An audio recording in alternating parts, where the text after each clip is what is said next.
Hello and welcome back to Mama Needs a Timeout. It's me, your host, Tamika, and listen, if this is your first time here, you picked a good one because today's episode is honestly like coming straight from the heart. No filters, no fluff, just real grown woman talk.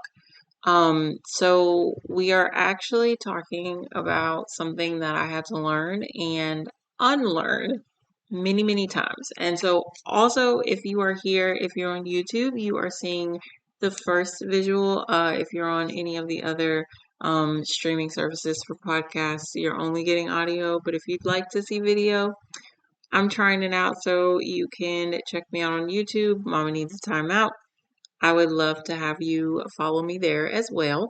But getting back to it, so today we're just talking about something that I've had to learn and unlearn a lot of times, unfortunately. And that is how to be soft, right? Like we hear so much about like, I'm in my soft girl era.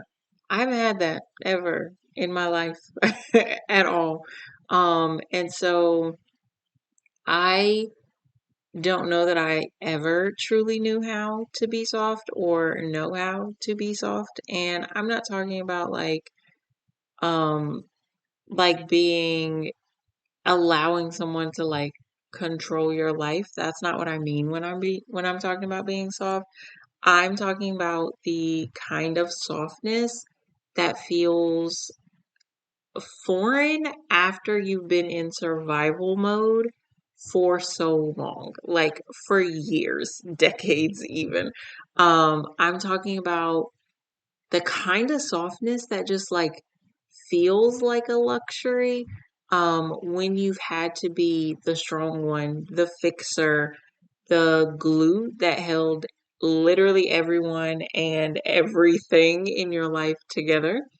Um, so like I wanted to just touch on the fact that like being soft, being gentle, being emotionally open, it's not a character flaw. And I think for me, I always thought like, oh, if I'm emotional, that means something's wrong with me, or like if I'm too gentle, that means that people will take advantage of me and like run all over me. But honestly, when you have the freedom to feel those things, it feels strong. It feels empowering. It feels like you can truly be who you are without this facade of, I've got to put on this armor. I don't need anybody. I can do it all by myself. Because, like, let's be honest, that's actually exhausting. Exhausting. And so it's it's one of the strongest things that you can do. And if you've ever had to hide tears in your shower or you've caught yourself just like snapping because you're burnt out, you're tired, and no one really ever checks in on you, then this episode is for you. So like let's be honest, most of us didn't get here by accident, right? Like we didn't just stumble upon being the strong one or being tough or wearing the armor or always holding it together for everyone else. Um, we learned to be this way because we had to. We weren't given a choice. And so I think if many of us could like go back through the years and pinpoint the moment that we had to become this way, we would find that all of the moments leading up to that required us to be that way. So like maybe you were the oldest daughter. Maybe you were the one who always had to show up for everyone else. Maybe your softness was taken advantage of, or you opened your heart up and you got hurt so bad that you swore to yourself that you would never do it again. You put it on everything that you love that you would never be soft again. And I mean, I remember feeling like if I showed too much emotion, people would think I was dramatic or I had to be the strong one. I had to prove that I could handle it all by myself. Um, I couldn't let anybody get close to me. I couldn't cry. I couldn't ask for help. I couldn't need anyone. I couldn't allow anyone to be there for me emotionally, physically, whatever. So I started just bottling everything up. I would smile when honestly, literally everything about me was breaking. My life was falling apart, but I was constantly smiling. When people asked me how I was doing, I was always doing okay. Even if I wasn't, I was okay. I was good. Life was great. And so I just kept pushing because I thought that's what made me worthy of other people. Like when I didn't need someone else, then it made me worthy of them because I wasn't asking them for anything. I was showing up for them, but I wasn't giving anyone the space or the opportunity to show up for me. Um, but honestly, like trying to be strong, trying to portray all this strength, um, it came at a cost and not like monetary, right? Like it didn't cost me money. But it did cost me in other ways. I wasn't sleeping well. I wasn't really taking time to like take a breath. I was constantly go, go, go, go, go because I was the only one that was there for me. And I was living in this space of constant tension. And it's like when you like clench your fist and you just don't even realize that you're clenching it. And by the time you realize it, you've got like the indentation from your nails in your hand, or God forbid, like you're clenching it so tight that you're like, you've broken skin, right? Like that's how I was emotionally. Emotionally, I was just so wound up that like every small thing was creating this desire to lash out. And when you have two small children, like that is not something that you want to be doing. It's not something that you feel good about doing. But like the smallest thing was the thing that would push me over the edge. Like you left the cereal on the table. Why would you do that? Right? Like I was crying so much just in my bathroom alone. And it was like, man, this doesn't feel strong. This doesn't feel healthy. This doesn't feel like the person that I want to be. Um, and sometimes we just harden because we think it's our only option. We feel like everyone around us has let us down. Everyone around us isn't showing up for us when we need them. And so it's like, this is the only option that I have. And I think it's because, at least for me, every time I let someone in, they mishandled me, right? Like, and that sounds so silly, but every time I allowed someone to break through the barriers, to get through all the boundaries that I set up, to make me feel comfortable enough to show them the gentler side of me, they used, abused, and tossed me to the side. And so I was constantly saying, I won't do that again. I won't be vulnerable again. I won't let someone in again because I learned to shrink my emotions so much that I wouldn't be too much for someone else. Because every time I let someone see me for who I truly was, it was met with disdain, it was met with disgust, it was met with mistreatment, it was met with a lot of resistance. It was met with this idea that I wasn't good enough or that I had to change to fit the mold that they wanted me to be. And so I stopped asking for help because I started to feel like being let down was worse than just doing it all by myself. I was struggling to find a balance in allowing someone to come in, allowing them to see who I was, but then also having somebody that felt like they wanted to be there with me, right? Like people love us when we're perfect. People love us when we have no struggles. People love us when we're easy, right? Like it's easy to love us. But like who shows up for you in your mess, right? Like who shows up for you when life is falling apart? Like when you're the strong one, you have to show up for everybody else when their life is falling apart. That's the expectation that they have for you. But when you're in your own situation, when you're feeling like life is falling apart, those people aren't there for you. And that's why we become the ones who feel like we have to do it all by ourselves. We have to shoulder our own burden. And so I used to pride myself on how much I could take, right? Like how much I could handle, how much I could put up with before I would break down.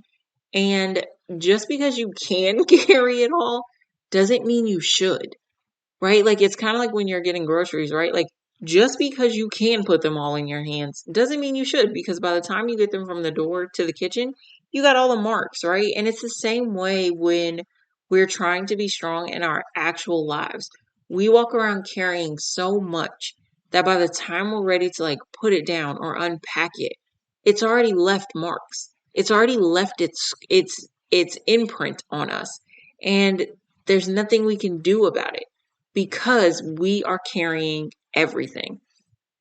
And being able to handle the pain of carrying it all isn't a badge of honor, right? Like we're creating these deep scars that we then have to go back and try to heal. We've got to go back and try to mend and fix what we've now broken because we decided that like we were going to title or label ourselves the strong one. And it's just a sign that you have had to survive things that you were never meant to endure alone. You were never meant to go through all those things by yourself.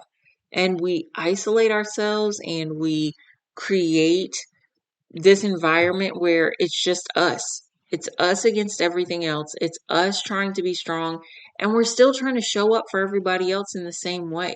So even though we know that we are hurting, we haven't healed, we are trying to be strong. We're pretending that we've got it all together. We're still also trying to show up for everybody else while not allowing anyone to be there for us. So, like, let me just tell you a lesson that I've learned the hard way. Softness is not about being passive. It's not weakness. It's being strong enough to feel. It's being strong enough to be vulnerable. It's being strong enough to let someone else in. It's about crying without apologizing for feeling the way that you feel. It's asking for help when you need it. It's admitting that you're tired and that you're allowed to rest. That's where power comes in. That's presence, and that's healing that part of you that you didn't even recognize needed to be healed. It's knowing that I don't have to yell to be heard. My presence is enough. I don't have to be tough. I don't have to tough it out every time. I don't have to be stone cold to be respected, right? Like I can be soft because when there's softness, there's grace.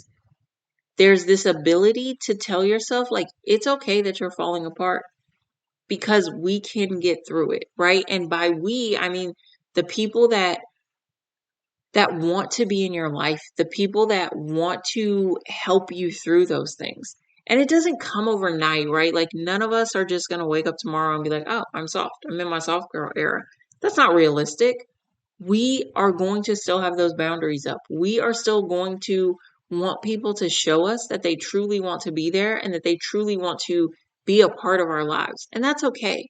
It's not about just blindly allowing someone to lead you. It is truly about allowing that softer side of you to show, that gentler side of you to show, that side of you that is willing to ask for help. It's about allowing that to show and then allowing the people who want to be a part of your life through the good, the bad, the ugly to actually come in. It's about not shutting them out. It's about not making them beg you to talk to them or like beg you to let them show up for you. And that is something that I struggle with daily because I've had to be strong for so long that the sheer act of someone wanting to be there for me frightens me. It terrifies me. It makes me clam up because I don't know that I can trust them to be that person for me, right? And it's like, well, if you don't give someone a chance, you'll never know. If you immediately push them away, you can't expect them to be there for you because you are essentially creating space between you and them. And we don't have to. right? Like we don't have to. And it sounds scary. It sounds big. It sounds overwhelming, especially if you've been hurt a lot.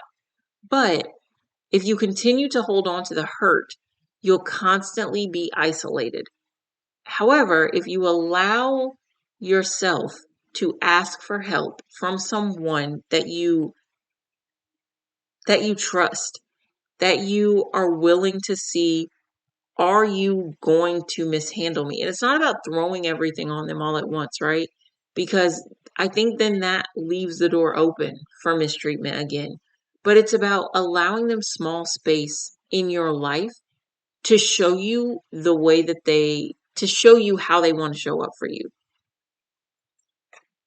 And so you, it's not about being passive or quiet or timid. It's knowing that you could fight, but you choose to protect your peace instead. It's choosing to respond instead of react. It's choosing to speak with clarity instead of yelling from your wounds. So it's taking a minute to say, is the reaction that I'm having a real reaction to the situation, or am I unloading on you because of everything else that I've gone through that I haven't been able to let out? So being soft isn't just about allowing someone to blindly lead you. It's about giving yourself grace and allowing yourself to reflect on what you're going through and what you've been through. It's about knowing that you may be responding or reacting to something in a way that isn't truly you because you're hurt. But it's recognizing that and being able to say, that's not the way that I want to react. I want to take a minute and I want to actually respond in a healthy way. That's being soft. It's not about pretending that everything's okay. It's about being able to verbalize that things aren't okay. And then having the conversations that have to be had in order to heal those things and continue to move forward. It's healing out loud, even when it feels messy. It's showing your kids that it's okay to have feelings. It's not telling them to suck it up and move on just because that's what you were told. It's about showing them that sometimes things hurt. Sometimes things don't feel good. Sometimes you get angry. Sometimes you're let down. And it's okay to verbalize those things in a healthy way. That strength doesn't mean never struggling. It means being brave enough to admit that you are struggling. And that's something that I struggle with, right? Like if you ask me any day of the week how I'm doing, I'm okay. I'm okay. Why am I okay? I don't know. Some days I'm really not okay. Some days I am going through it. But if you're not a person that I feel like I can lean on, the response to you is going to be, I'm okay. And not even so much so that I don't feel like I can lean on you, but I am so used to just having to do it alone that I'm okay as a canned response. If you have been allowed to peek into my life a little bit, you know that I'm not okay. You can tell just by talking to me, by the cadence of my voice, by the way that I look, whether I'm okay or not. But everybody doesn't get that. Everybody isn't allowed to peek into my life in that way, and that's also okay. It's okay to still have boundaries. Being soft doesn't mean that everyone just gets to come and go as they please. It's still about having boundaries that other people have to respect and that you yourself are okay with upholding. Having those boundaries is another version of that softness because you now are saying, I respect myself enough to not allow you to come back into my life, but my boundaries are flexible enough that the people that are meant to see into my life, that are meant to be there for me, that are meant to see the hurt that I'm experiencing, they can come through those boundaries. And so like it's interesting because now that my kids are back in school, and listen, like every day, every day, I am so grateful for my kids. I'm so grateful for who they are. I'm so grateful for who they're becoming. But the summer really had me in the trenches, right? Like the summer was rough, rough. And not many people know that because, again, I don't share all the ins and outs of my life, and I'm okay with that. Um, I having them be back in school, I feel like I've had a little bit of space to breathe. I'm not constantly being called. I'm not constantly needing to go break up a disagreement. I'm not constantly being asked, 1,000 questions. And while having my kids around is the best thing for me all the time, it sometimes becomes really draining because, again, there's no space for just me. There's no pocket of time where it's just me. And so having them be back in school, I think has given us the separation that we need because now we're not constantly bumping heads, right? Like me and my kids clearly don't agree on everything. And if you and your kids do, like, God bless. But me and my kids don't. And that's okay. But because they're going to school again, because they get a chance to miss me and I get a chance to miss them, when we come back together at night, it's beautiful because I get to say, like, how was your day? What did you learn? Tell me all about it. And I'm not feeling drained because we've gone back and forth all day. I get to see them light up about the things that they're learning. I get to see them light up about the different after school things that they're doing. My son plays football, my daughter, and he does dance. My daughter does dance and she does competition cheer. And so getting to hear about that just from a fresh perspective feels so good. It doesn't feel like just one more thing that I have to check off. It feels really good to be able to get back and reconnect with them. And I don't have to feel bad about needing that separation from them. I don't have to feel bad about that because if we were all honest, like, we all sometimes need that little breathing room so that we can say, like, okay, this space is for me. I can take this time to read a book. I can take this time to listen to music. I can take this time to journal. I can take this time to do whatever it is because I still have my 8 to 5, which is really, right, like a 6 to 6. And then I'm going to school full time. I'm a full time mom. So, like, when you put all those things together, I don't have space that's just for me. And without someone else or without a community of people that truly do want to see me succeed and that truly do care about my well being, I wouldn't be able to function in the way that I do. And so softness for me really looks like me choosing to move slower in the mornings. It's about not rushing through everything in my life. It's about playing my music while I get dressed, even if I'm not going anywhere because I work from home. So, like, literally, I'm getting dressed to go sit downstairs for no one to see me except maybe the people that are walking by my window, maybe the UPS person that drops off my packages. Like, maybe I do a drive up order at Target, but I'm dressing up for me because it makes me feel good. And it's like allowing myself to cry if something hurts instead of me pretending that it doesn't. I have cried more in the past like 2, 3 weeks than I've cried in months simply because of people asking me, like, are you okay? Are you sure? Right? Like, I can, and saying things like, I can tell that something's wrong and I'd like to support you. Right? And so, like, those things feel so freeing when you haven't had them. When you've always had to be the strong one, having someone say, like, it's okay. I get it. It's okay. You can cry. Like, that doesn't make me uncomfortable. Let me support you. That feels so good, but it feels so foreign. And it's so easy to go back into that mode of like, no, no, no, no, I got it. Like, even in the midst of like bawling your eyes out to say, no, it's okay. I don't want to talk about it. Like, I don't want to be a burden to you, right? Like, that's that false sense of strength that we just snap back into because we've had to do it for so long. And so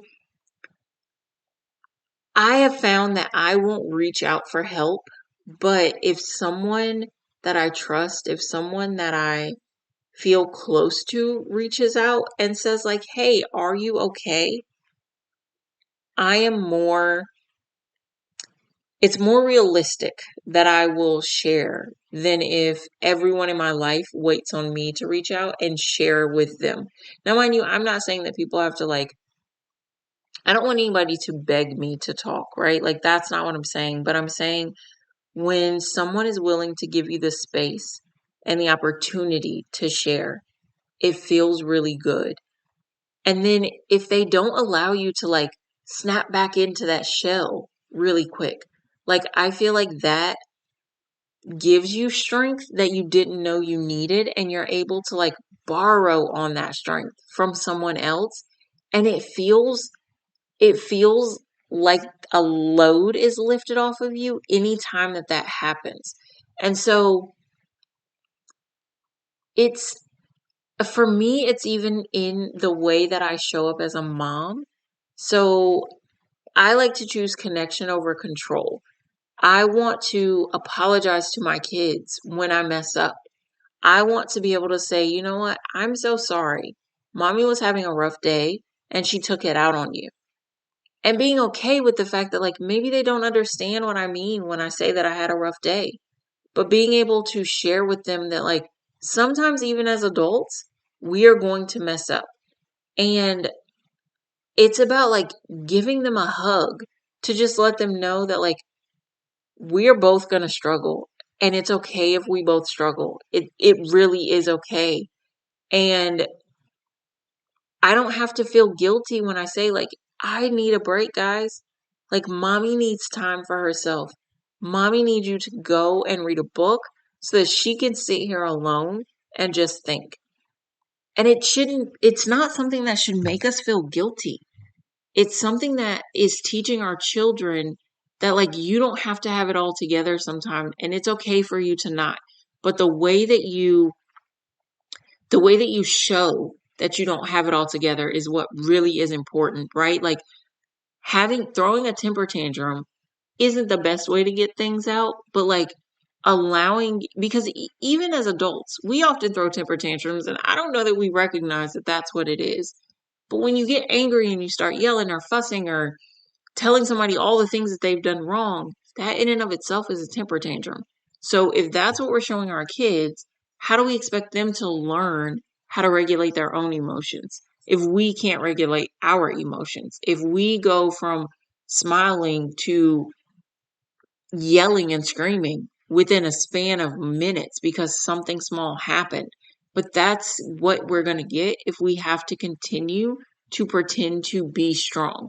And so for me, softness is in the moments where I choose me, not just what needs to be done. Like, if we're being honest, there's literally a basket of clothes sitting right there that I can see, and I know they need to be folded.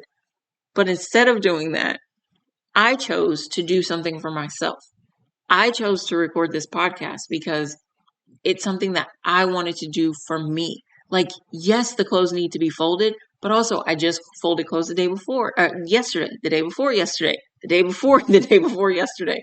So, like, instead of sitting here and folding those clothes, I said, you know what? I'm going to record this podcast because, like, that's something that I want to do.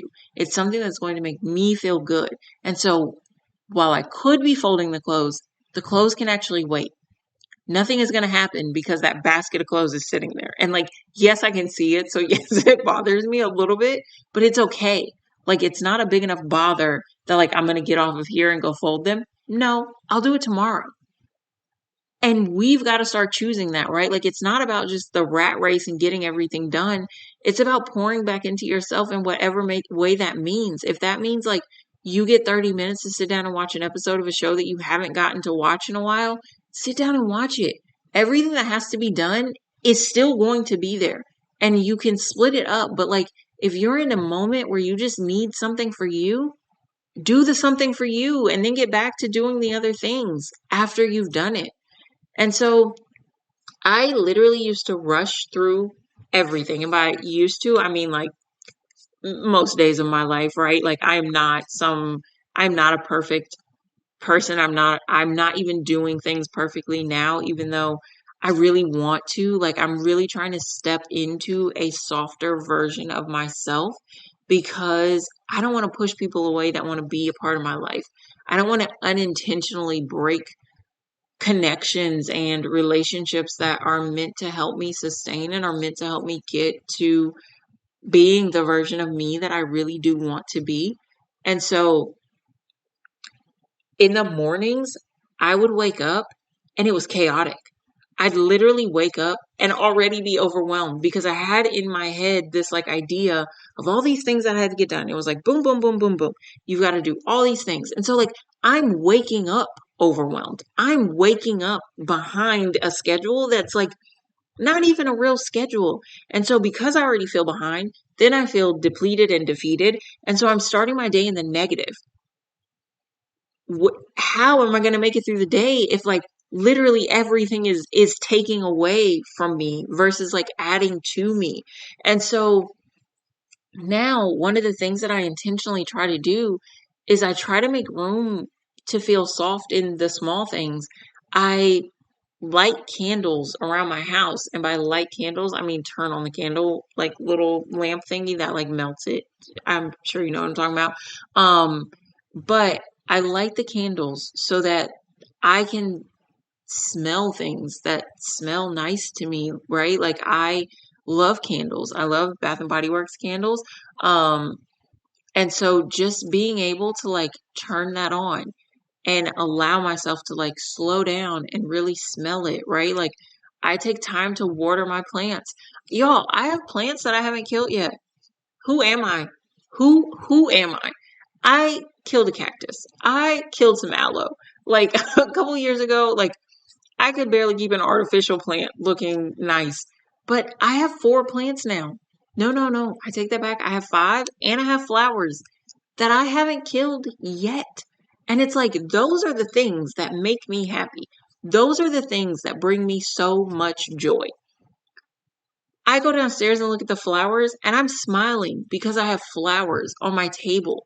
I have I have a thing that represents the fact that like some someone cares about me enough to think about me and do this small thing that really just makes my entire day.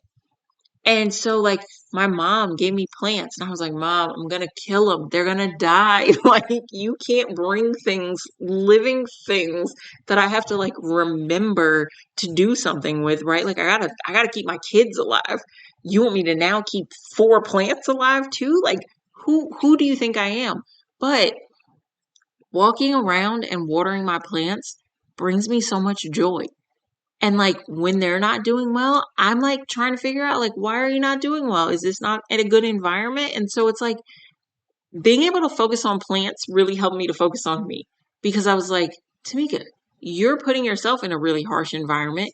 You're not thriving, but you're not pouring into yourself in any way. And so reminding myself that yeah, you can keep other things alive, but like what's keeping you alive and not in like the dreary like physical like you're not taking your medicine or like you're not feeding yourself, right? But like in the sense of what are you doing for you? What are you doing that is pouring back into you? Because you're constantly pouring out, but what are you doing to pour back into you? And so I had to take a really good look at myself and say like, are you doing anything that's pouring back into you? Are you making sure that you're taken care of? Are you ensuring that the things that matter to you are things that are actually being done? And the answer was no. And so I had to learn that like work is going to be work no matter what. I'm allowed to take a breath before I jump into work every morning. I'm allowed to have a slow start to my morning. Um, I keep trying to like drink coffee, but for some reason, coffee and I are not I'm not making it right. And I don't know what it is. Maybe it's because I was always rushing to make it and I just need to like implement that back into or like make that be, if I could talk, make that be a part of my morning routine. It's just like being able to make myself a good cup of coffee. I used to be able to make coffee that made me very happy, but I haven't been able to do that in a while. And I think it was because I was so stressed, so overwhelmed that like coffee wasn't something that brought me joy. And so I wasn't able to drink it because I don't drink coffee for the caffeine. I literally drink coffee just to enjoy the taste. So I haven't been able to do that in a while. And so I think that's something that I need to put back into my routine. It's just like having myself a good cup of coffee because I don't have to rush it. I get to slowly make it. I get to make the milk all frothy and add all the flavors and sprinkle it with cinnamon and do all the things that like bring me joy. And then just sit down and enjoy it. Not sit down at my desk where like my brain is already focused on what fire I need to put out, but like sitting down in my chair in my living room and just like having a good cup of coffee. Um and so it's just playing music that makes me feel emotions, right? Like I've been listening to a lot of like older R&B because I just find so much joy in older music. And so I used to just put stuff on and I wouldn't even listen to the words, but now I make it a point to like actually listen to the words. I've had a couple of little like dance parties while I'm cooking dinner, and it's just it brings me joy and it makes me feel like you can really live life. And so I've also learned to like give myself credit when I show up. Even if even if the day went to complete trash. It's like, you know what? You logged in, you got it done. You showed up. You read the book. You did the homework. You did the things. And so it's those types of things that I think that it's really important for us to just kind of focus on. And it's not perfect, right? Like there are more days that I forget than there are days that I like do the thing that I'm trying to do. Like some days I am so snappy and I just don't want to do things. And it's like, man, this is not the way that I want to live life. And I found that, like, even though I snap, I'm not going to be perfect and I've got to get that out of my head. I can still come back to like this one idea that I don't have to hustle for my worth. My presence is enough. So I don't have to go out here and prove to anyone that I'm somebody, right? Like, who I am speaks for itself. And so I'm sure you're like me, like there are these lies that we've been told and that we tell ourselves, and we just get fed so many lies all the time, and it's so frustrating because it's like, why is this the norm? Like, why is this the thing that we are focused on and that we are doing, right? And so like we've been told like crying makes you weak. Why? Why were we given tear ducts? What are they there for if not to be used every now and then, right? Asking for help means you're failing. I think asking for help means that you have identified a place where you can use some support. And being able to know that you need support is a strength, in my opinion. My favorite one is that boundaries are selfish. Well, yeah, if you're the person that can't cross the boundary, you probably do feel like I'm being selfish because you're probably the reason that that boundary exists in my life. But like boundaries are necessary. Boundaries are required. And if someone has created a boundary and then, or if someone has created a need for you to have a boundary and then they play victim about it, it's only because they don't have the same access to you that they once had. And that makes them uncomfortable because they're used to just being able to get to you.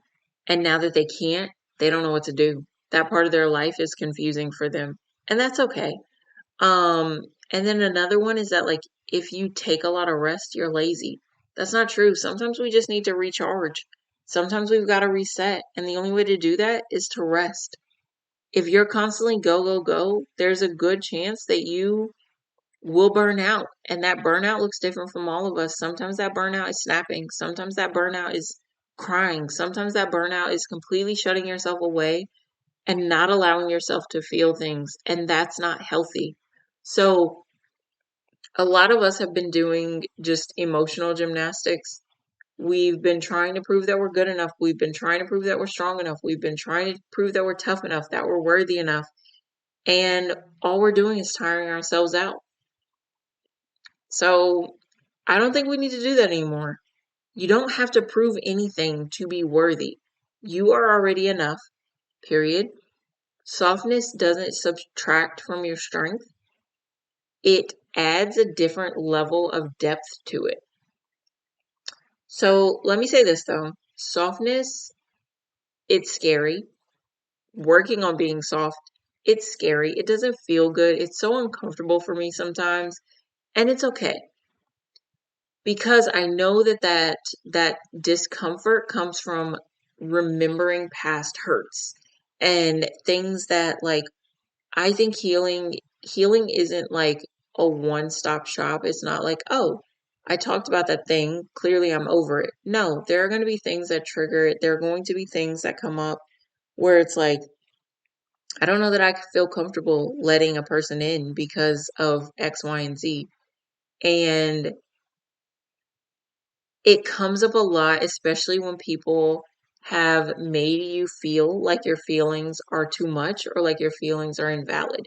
And so then it becomes this sense of, I can't really share that because I've already been told that I'm too much, or I can't let a person in because I've already been told that, like, the way that I feel is not right. And so it's like I don't want to share those with people and have them also feel that way about me. And so we tend to carry the ideas that other people have prescribed to us around from person to person and around from situation to situation in our lives. And then because we already are guessing the outcome, we don't allow it to happen. We don't allow the situation to play out. We don't allow the person to show us who they are because we've already decided that they're going to be just like our ex or just like a friend that we had or just like our parents or our siblings or whatever. And if that comes with a negative connotation, we aren't going to let that person in. We're not going to let that person show us who they are because we have attached them to this idea of everyone else in our life. And then it doesn't become fair to us because that person might be the best support that we've ever had. And it's also not fair to them because now we've given them this title that they maybe didn't deserve. And so I've had to let people see parts of me that I usually hide. And now this has been in the span of just like a short period of time. Um, and it's been so healing because it's something that I can go back and talk to my therapist about, and we can talk through like why I felt okay with sharing that or why I didn't feel okay with sharing that, because it's not like softness says that you have to be a completely open book. It's like you start by sharing small parts of you and then seeing kind of where that goes. And so I have shared like the not always the healed parts of me, but like the tender, the raw, the parts of me that are still in the process of healing. And honestly, I can say that the people who are really for you in life, they don't run from those things when you share them. They actually like lean in so that you can feel like you're being supported. And letting those walls down that I've had in place for so many years felt like I was actually taking breaths again. So it felt like I was able to breathe deeply because I wasn't having to hold everything in or hold on to everything by myself. Um, it reminded me that I deserved softness from others and from myself.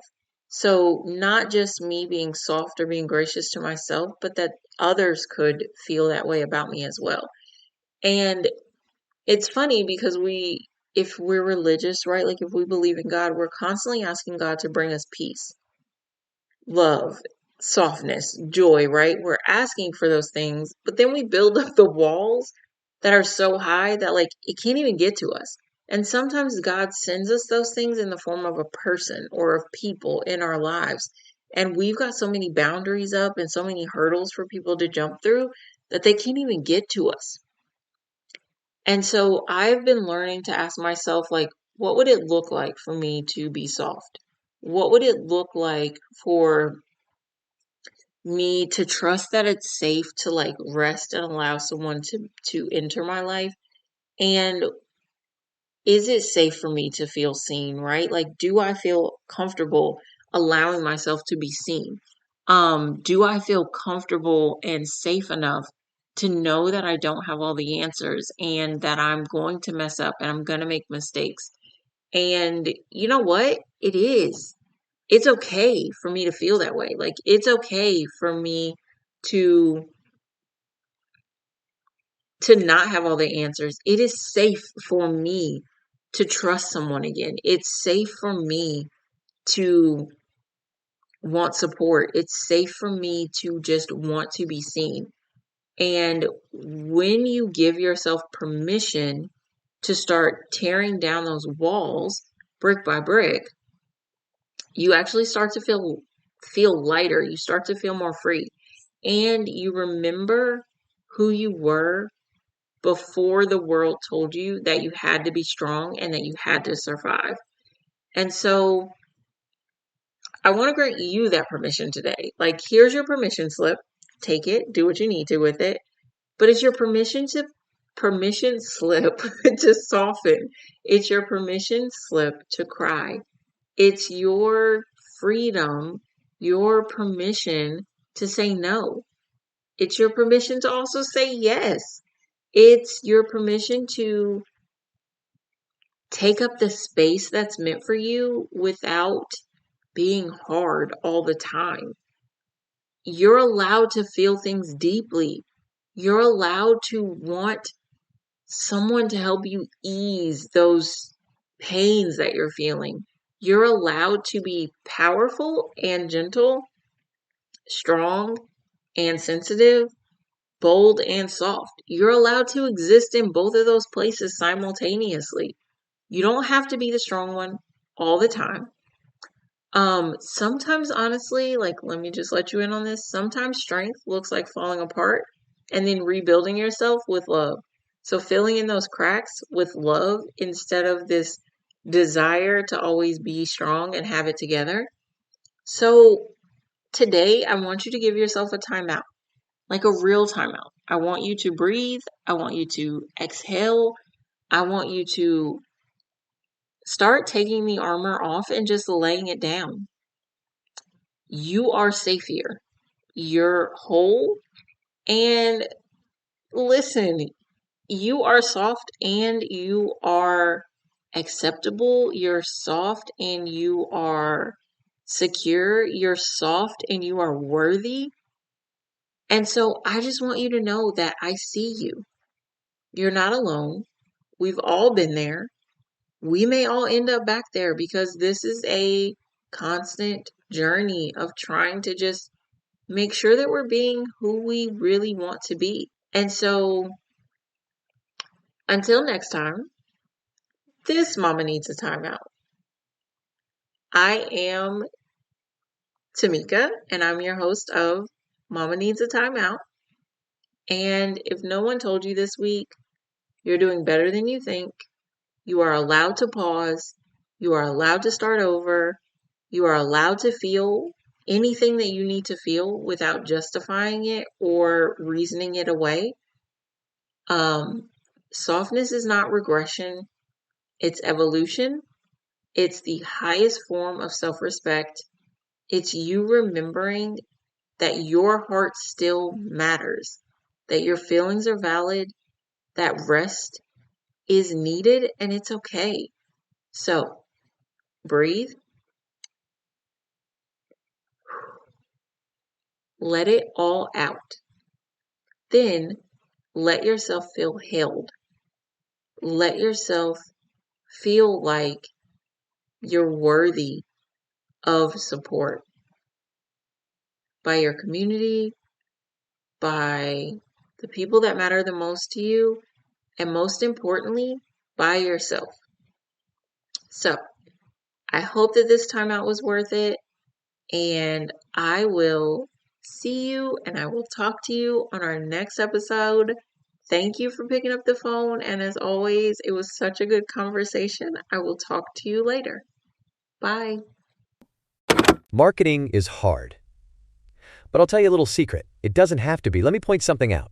You're listening to a podcast right now, and it's great. You love the host. You seek it out and download it. You listen to it while driving, working out, cooking, even going to the bathroom. Podcasts are a pretty close companion. And this is a podcast ad. Did I get your attention? You can reach great listeners like yourself with podcast advertising from Libsyn Ads. Choose from hundreds of top podcasts offering host endorsements, or run a pre-produced ad like this one across thousands of shows to reach your target audience and their favorite podcasts with Libsyn Ads. Go to libsynads.com, that's Libsyn ads.com today,